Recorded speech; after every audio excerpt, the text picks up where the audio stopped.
Srdja Trifković, coming from the former Yugoslavia, what would you say are the differences between living in a hard totalitarian environment versus living in a soft, politically correct one? Well, first of all, some people would say that Tito's Yugoslavia was not quite as hard totalitarian as the Soviet bloc, the countries of so-called real socialism. But the essence was pretty much the same: total party control, one-party system in which the secret police was a very important ingredient in the equation of power, and the ruling ideology of Marxist dialectic and of at least theoretical march of the vanguard of the working class to a classless society. Now, in those days, it was possible both in the former Yugoslavia and in other countries such as Poland, Romania, Czechoslovakia, Hungary, to have, on the one hand, the official discourse to which everybody had to at least formally subscribe, and on the other hand, to have the private discourse of the family and the friends. And there was, one might say, parallelism between the state above and the society below. Now, in the terrorist phase of the Bolshevik Revolution, there was a deliberate and very bloody attempt to blend the two. And that was the period of Lenin's liquidation of the priests and intelligentsia, and Stalin's liquidation of the kulaks, and later on of deviants of all kinds. But by the mid-50s, and especially after Stalin's death, what we have is the settling down of a system in which it was possible, oddly enough, to be free within the circle of one's friends and family, and not to subscribe to official ideological norms wholeheartedly. You could go through the motions of display if you're obliged to do so, if you're a member of the party, if you're a part of the nomenclatura. But when push came to shove, people behind the closed doors with other people they could trust could be themselves. And then it was possible to have meaningful conversations about politics or economy or culture or religion without the blinkers of imposed right thinking. And then it was possible to be free. Today, in the postmodern Western world, it's very hard, regardless of where you reside and what's the social circle you mix with, to exchange any meaningful thoughts on race, on immigration, on educational policy, on cultural policy, without encountering some seriously strange looks and even, stunned and uncomfortable reactions from friends and neighbors. And that's why you avoid these conversations. So in other words, in a funny way, I might say I feel less free today in my 50s in the United States than I did in my teens as a teenager in Tito's Yugoslavia, because at least with people you could trust and with people who shared the same social and cultural milieu you come from,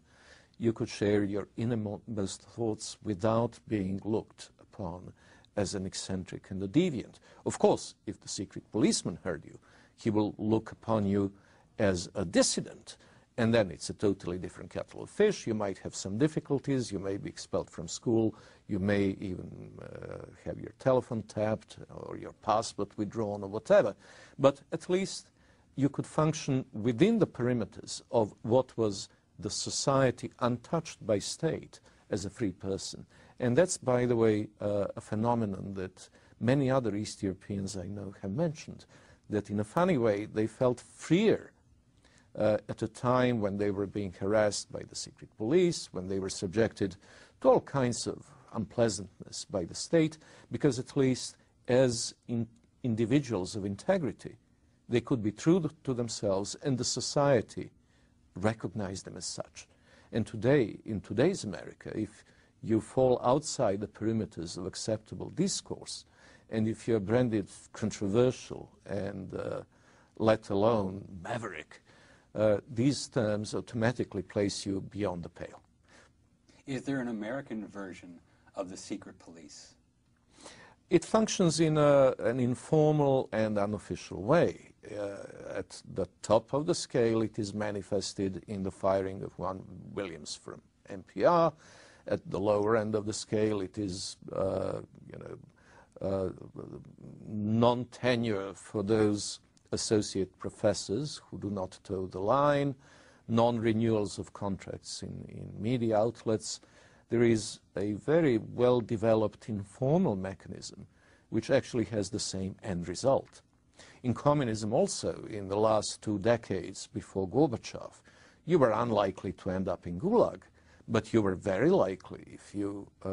got on the wrong side of acceptable discourse, to lose your university position or to be forced to look for employment outside your primary area of professional expertise. And something very similar is happening in the Western world, especially in academia and the media, and of course government.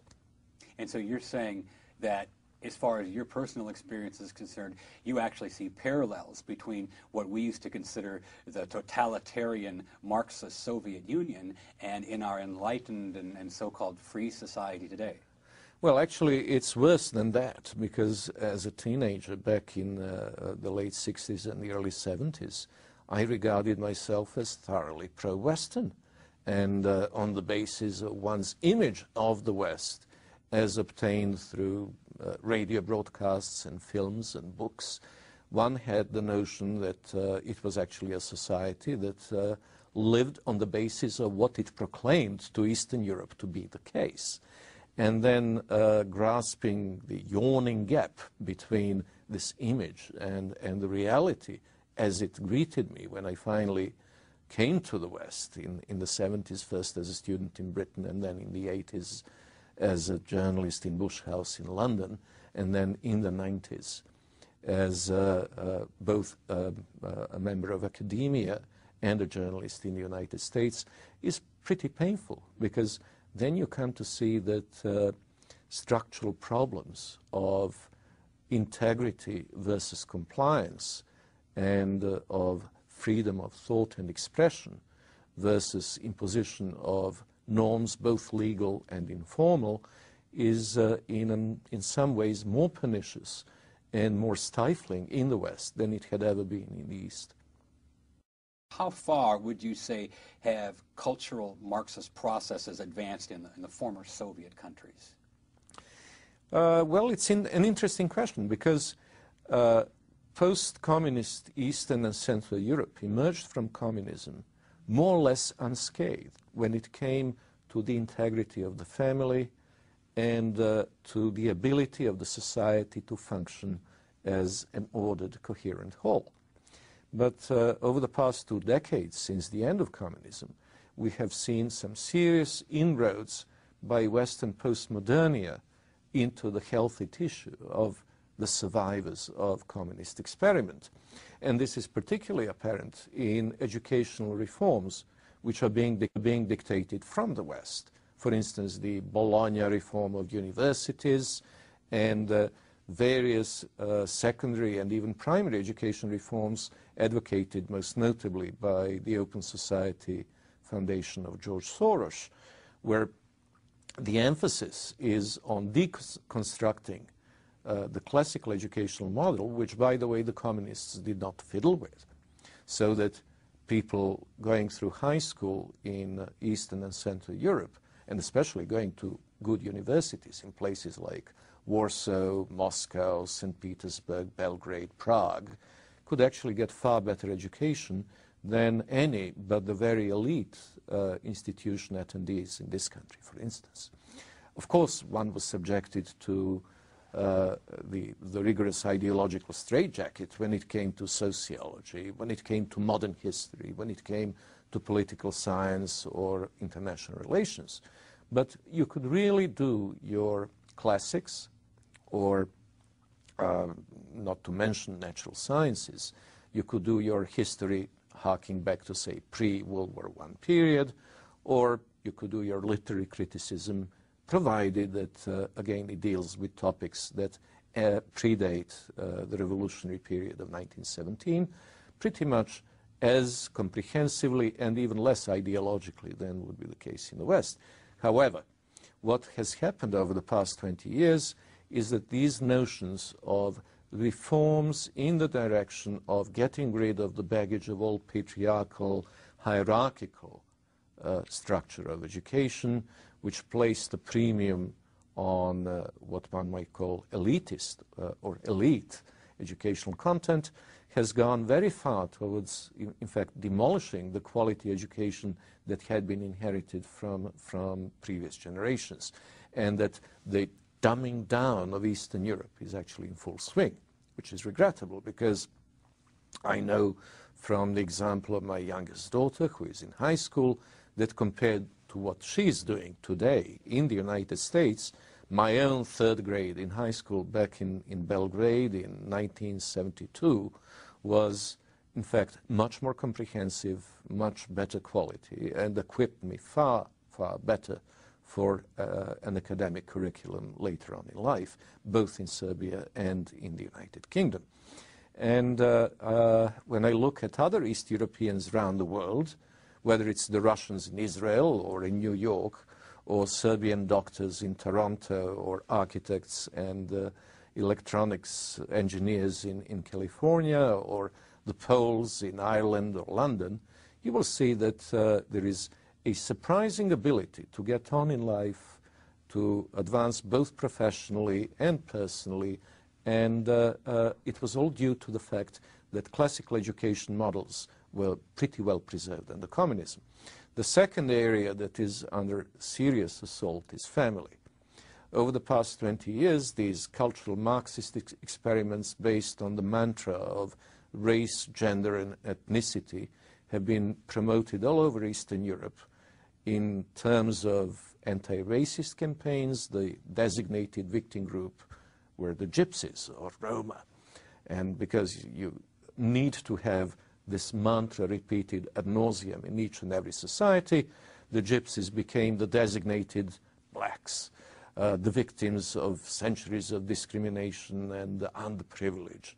And the gender roles, of course, were explored extensively in the context of allegedly rigid patriarchal societies that were